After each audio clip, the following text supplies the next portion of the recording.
Master Vampire Kirain Yith. I coldly examined the gathered vampires. Many of them had previously looked down on me for being a half-breed. Now they're completely under my power.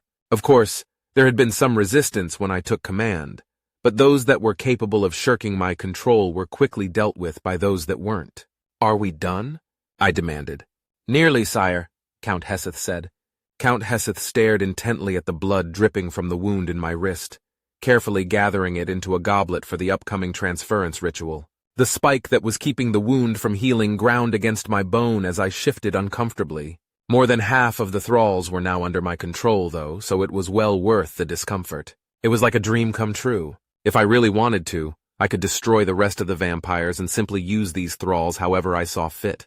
An entire nation that would do exactly as I say, when I say it, without complaint or thought. Unfortunately, it's never that simple. As a nation, we would struggle to advance past my own knowledge. It would also be difficult to maintain relations with other nations. I would always have to be wary of my neighbors. No, it's best to keep at least some of the other vampires alive to aid me with governance. I will need to take care who I allow to live, though. I dug my heel into my newest footrest, Count Alurgas Tuvino. He tensed, but didn't utter a single word of complaint. I felt that he wanted to, but I denied him the ability to with a sick glee. As I was reveling in this victory, a subtle hint of a familiar stench struck my nose. I sniffed, offended by the odor, but it was no longer in the air. I tried to think of what the smell could have been, but despite its familiarity, I couldn't quite place it. With a glare, I studied the gathered vampires. "Did someone pass gas?" I asked. Along with the question, I sent a psychic compulsion, but no one admitted to the offense. I sniffed a few more times, but to no avail. Just before I became frustrated, the flap to the tent opened, and one of the younger vampires entered. "Your Highness, I have a report from the front," she said. "Go on," I replied. "The Wilder are now using shield formations that are making things difficult. They are also using spears. Our casualty rate is rising quickly." "The goblet is full, sire," Heseth reported. "Shield formations." "I see," I said, removing the stake from my wrist. "It would seem that a more experienced commander is required on the front lines. Duke Misgiel, gather the thralls that are currently under your command, with the exception of those needed for the ritual, and take them to the front. Get me every Wilder that you can." Yes, sire," the Duke stammered, struggling with my control over him. The Duke turned to leave, and Count Heseth handed the goblet off to his assistant. Both the assistant and the Duke followed the messenger out of the tent. I watched as the wound on my wrist healed, slightly slower than it normally would. I would have to feed soon. "There's got to be a better way," I complained. "I'm afraid there isn't, my lord," Heseth consoled me. "The transference is over halfway completed, though. It won't be much longer." I stared at the Count for a moment, then sighed dramatically. Heseth's obedient behavior wasn't a result of the direct influence of my power. He was naturally able to tell how superior I am to him, and immediately began to act accordingly. Since we had not previously interacted and I bore no specific grudge against him, I made him my primary assistant. There were a surprising number of vampires like Heseth, but mostly younger ones, who weren't actively trying to fight my control. Duke Misgiel, on the other hand, was fighting me with every fiber of his being. If I hadn't undone his self-modifications, he would have wrested his will from my grasp by now. As it stands, one wrong move will see him free.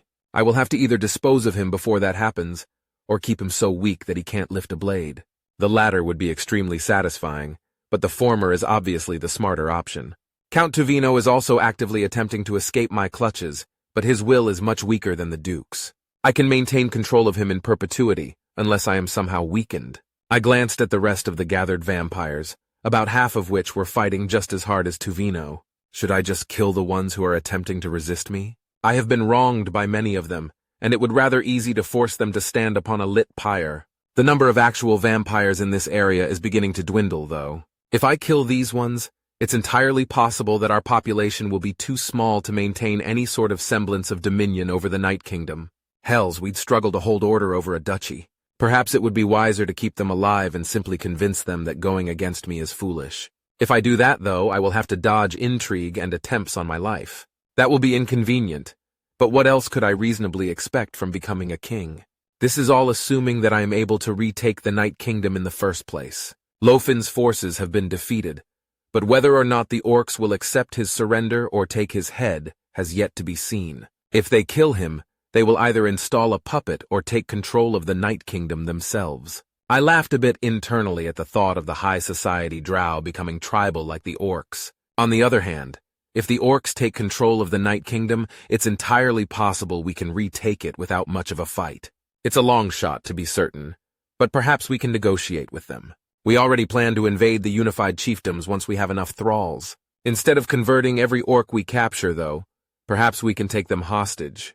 The faint stench hit my nose once again, firmly interrupting my contemplation.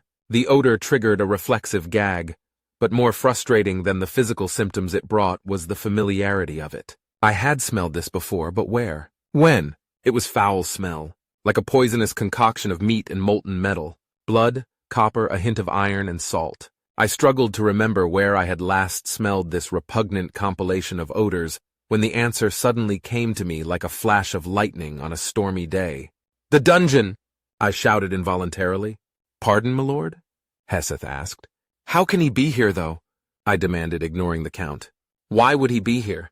Panic made its way into my chest as I recalled the fight that nearly spelled my end and the possible death that the higher one had shown me. Quickly, I rose from my seat and rushed out of the tent, dimly aware of Heseth following me. I glanced around wildly until I spotted a watchtower.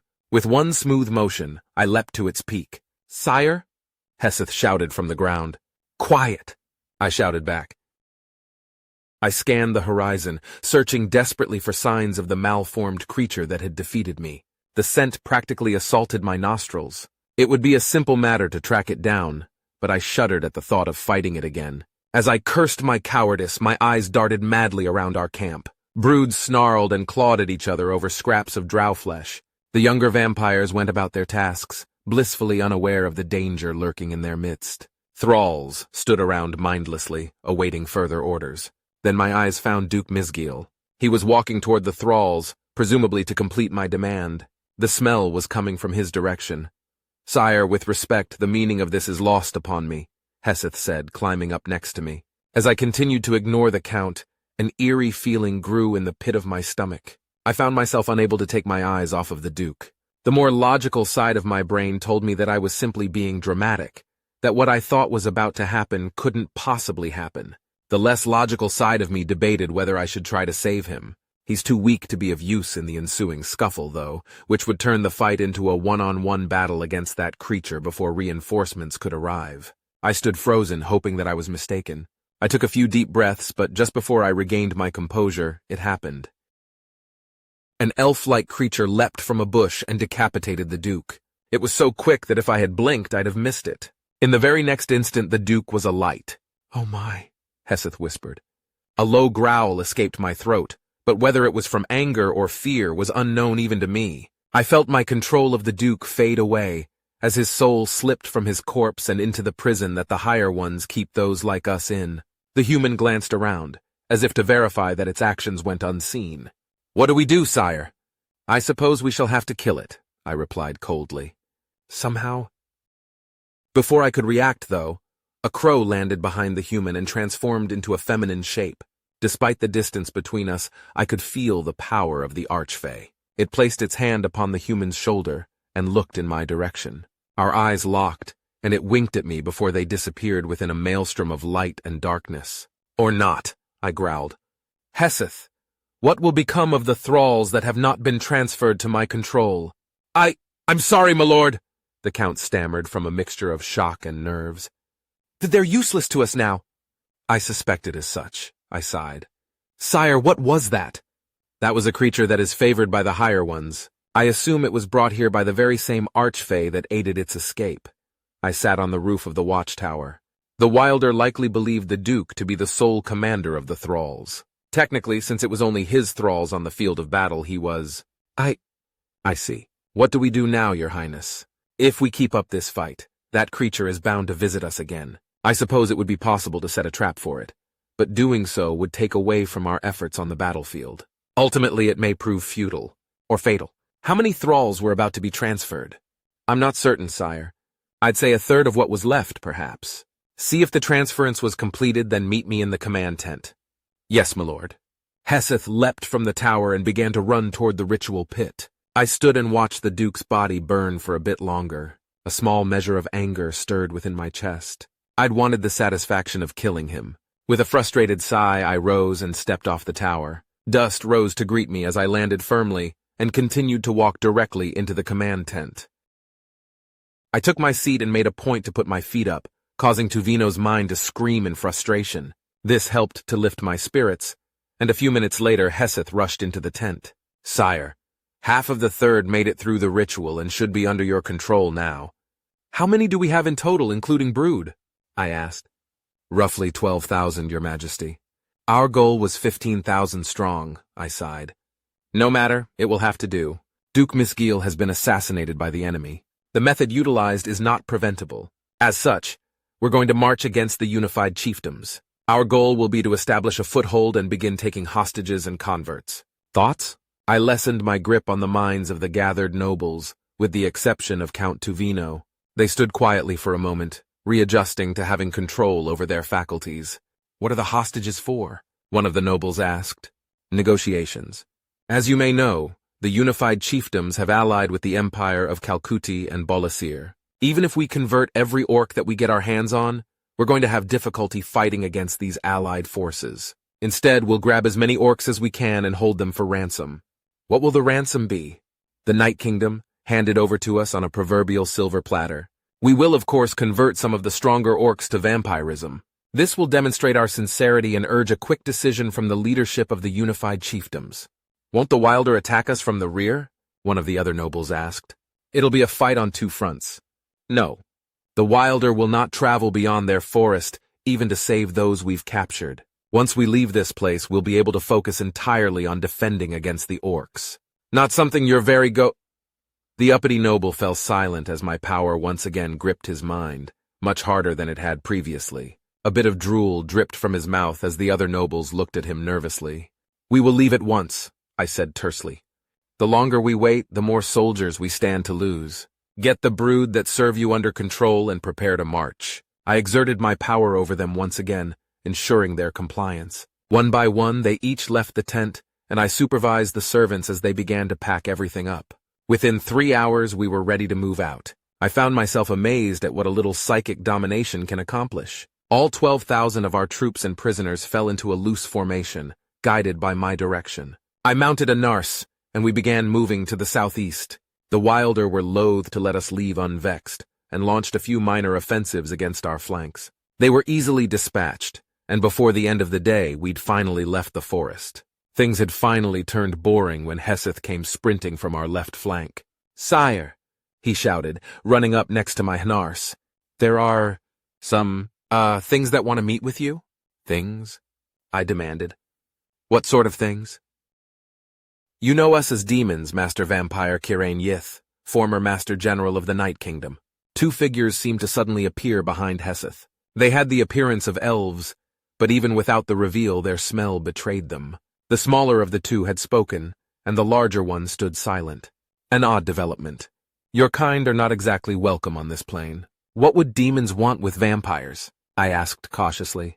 "We have been keeping an eye on things, of course, and as such we couldn't help but notice your struggles." "You find yourself in dire straits," the small one laughed. "Tell me, if your current plans do not work, what then? Will you finally abandon all hope of retaking the Night Kingdom? Or would you continue with a new, more far-fetched plan?" "I do not appreciate your tone, invader. I ask again, what business is it of yours?" "Introductions first. I am Thalomus the Immolator. This is Hergaris the Decimator." The disguised demon grinned. "We would like to offer you our aid." "A deal with demons?" I laughed. "No, a deal with the hells." My laughter died in my throat as I found myself intrigued. I raised an eyebrow and studied the demon for a moment. "How and why would the hells aid us?" "We are going to invade this plane again in the near future. If you and your army join our invasion, we will grant you the Night Kingdom as a reward for your service." Ambivalence overcame me for a moment. A demon army would be far more likely to succeed than negotiations with the unified chiefdoms. The demon had been spot on in calling my plan far-fetched.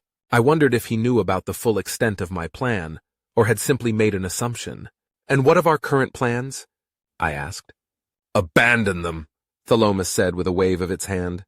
"Your odds of success are much better with us than with whatever you have planned within the unified chiefdoms." "An assumption, then. Good. I wouldn't have to destroy a spy." Will our independence be assured if we join you, or will we be required to bend the knee? The Night Kingdom will remain completely unmolested by the demons for as long as we rule the plane. Well, assuming you comply with some demands, but the details of those can be ironed out with my masters. And how do I meet with them? You and your army will accompany me back to the Hells. Your safety will be assured during and after the negotiations. If you decline, you and your army will be returned to this plane at this exact time and place. If you agree to join us, you will be housed and fed until your might is required. The offer was more than tempting, but demons are known for their dishonesty. They put tricksters to shame, in fact. On the other hand, if we decline, we will have to face them when they invade. If we are forced to fight the unified chiefdoms in any capacity, it will be unlikely that we will be back up to full strength by the time the demons invade. I can either continue on my current path and hope for the best, or I can take the chance that they are being genuine with their offer. Oh, to hells with it. Fine. I'll meet with your leaders, I said. Nick Smith. The otherworldly pull finally subsided, and I struggled valiantly to keep my breakfast down again. Part of me knew that I would feel better if I threw up, but I somehow managed to win the fight against my stomach. My eyes, however, were caught in the conflict and became bleary. I rubbed them, and Mumuldabran was waiting to greet me once they cleared.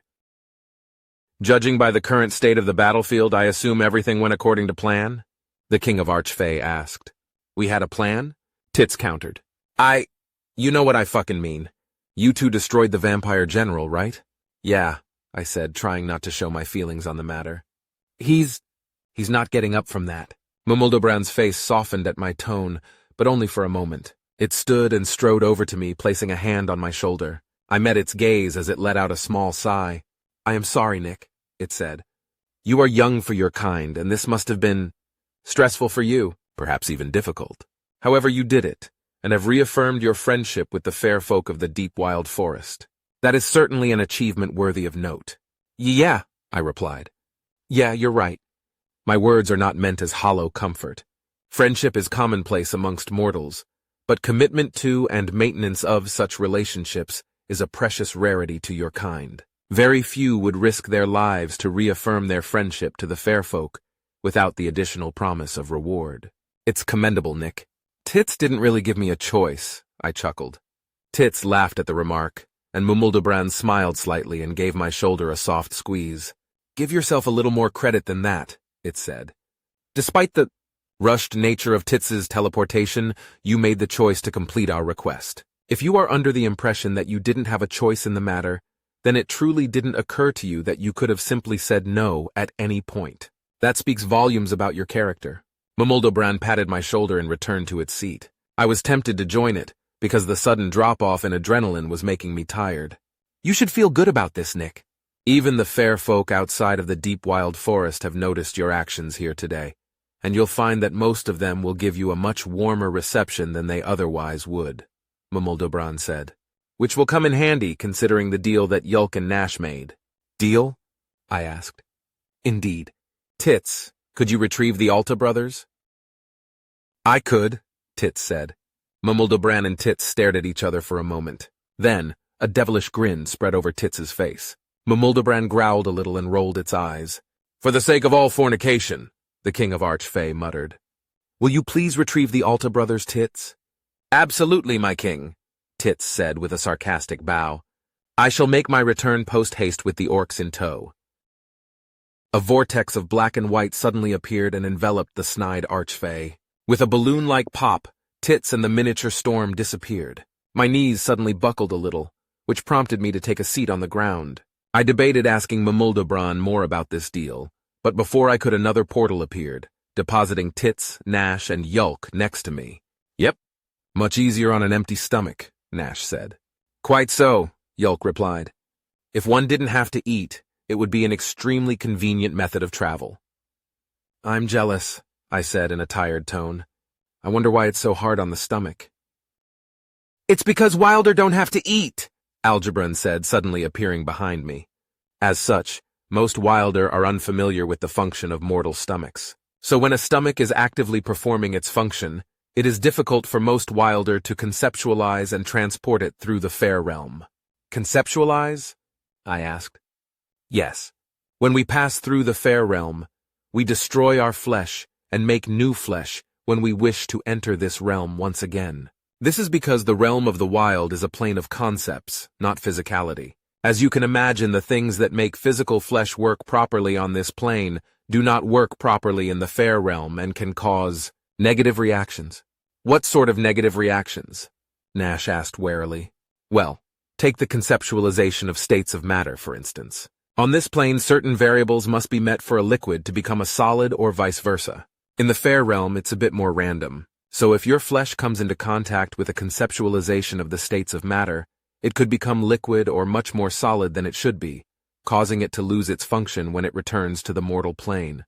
So every time we've been teleported, we've risked— No, not at all, Algebran clarified with a smile. When we pull you into the fair realm, we convert you into a conceptualization of yourself.